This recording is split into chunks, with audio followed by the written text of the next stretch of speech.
What is going on, guys? GregglesTV Daily. Before I get into the news, I did put out my review of the Galaxy S10 Plus. It is linked down below, and it is also a comment down below. Click on it, check it out. Let me know what you think. Into the news, guys, or onto the news rather. The first story of the day is about the Galaxy S8, S8 Plus, and Note 8 on Sprint. As you can see right here, Sprint is rolling out the Android Pie update for the Galaxy S8 and Note 8, also known as Samsung One UI, and it brings with it all kinds of cool UI features and a new look to the UI. So if you haven't got this update, I definitely recommend going into your software updates and settings and checking for it and downloading and installing it. It really makes the phone a little bit more fun to use and easier to use as well, because they put a lot of the settings and buttons that you need to towards the bottom of the screen, so you don't have to reach all the way up. So download it now, guys, and enjoy. And the last story of the day is about the Galaxy Note 10. More rumors coming out, and this one is actually pretty wild. So as you can see, Galaxy Note 10 coming in August, which again is not too big of a surprise. We had that last year as well. But if you continue reading, without any physical keys. So no keys, no buttons. So everything would be gesture-based basically on the phone. So you might squeeze the phone, because they do have a patent where you squeeze the phone and it does different actions. Google has this as well already in HTC. But basically you might squeeze the phone to, I don't know, activate the screen. You might slide your finger down on one side to go down on volume, slide it up to go up. Maybe you'll double tap on the side to launch Bixby. That's basically what it would expect this phone to be able to do if there's no buttons at all.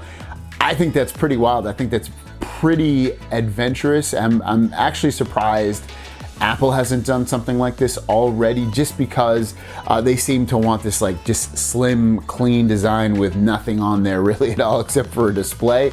And it looks like Samsung, which HTC again has done similar stuff like this already, but Samsung would be the biggest company to do this thus far if they end up doing this, especially with the Note 10, which is a big, popular phone, especially with my audience. You guys love this phone. This is probably, the Note series of phone is probably the most popular phone out there for Samsung, at least with YouTube audiences, and this would be pretty freaking huge if this ends up happening, to have just, you know, no buttons at all gesture based. It would definitely, I think, take some getting used to, but I don't think it would be that huge a deal at the same time, because if you think about it, at this point, I don't really use my power button a lot. I usually just use double tap, or I will just lift to wake, or I'll hold it up to my, my face and it unlocks the phone, or, for the volume keys, I do use those a little bit, but you can control that right from the settings inside. It's not that hard. Also, if you do slide up or down with volume, that's very intuitive. So this isn't going to be, I don't think, a huge thing, but it's definitely a cool thing, because it's, again, they're changing. They're doing stuff that they haven't done in years.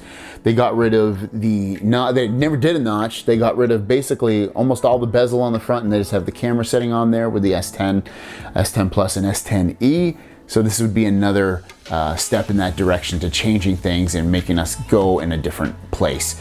Thanks for watching, guys. Don't forget to subscribe to new videos every single day. My question out to you guys is, how do you feel about a buttonless, keyless phone? Just all body with a screen and then gestures to control the power, the Bixby, the volume. Let me know in the comments down below. Thanks for watching. We'll see you down the road.